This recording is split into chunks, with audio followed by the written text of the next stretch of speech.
আসসালামু আলাইকুম, সবাই কেমন আছেন? আলহামদুলিল্লাহ আমিও ভালো আছি। এই তো আজ আপনাদের জন্য লাল লাল ঝোলের বুটের ডালের রেসিপি শর্টকাটে নিয়ে আসলাম। প্রথমে আমি তেলের মধ্যে পেঁয়াজ, রসুন এবং কাঁচামরিচ বেছে নিয়েছি, সাথে 2টা তেজপাতা দিয়ে দিলাম। এগুলো ভালোভাবে ভাজা হয়ে গেলে আমি এখানে 1.5 চামচ পরিমাণ আদা রসুন পেস্ট দিয়ে ভালোভাবে কষিয়ে নিচ্ছি, কাঁচা গন্ধটা যাওয়ার আগ পর্যন্ত।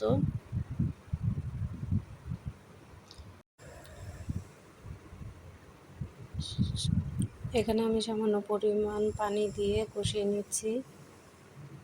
দেন আমি এখানে লবণ, 2 চামচ মরিচ ফাঁকি, 1 চামচ পরিমাণ হলুদের গুঁড়ো দিয়ে ভালোভাবে মশলাটা কষিয়ে নিচ্ছি।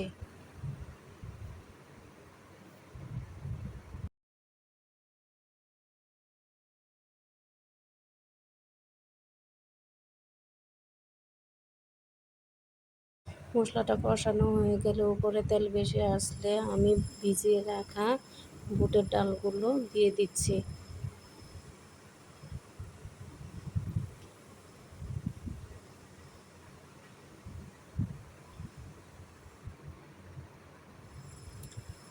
দেন বুটের ডালগুলো দিয়ে আমি ভালোভাবে কষিয়ে নিচ্ছি।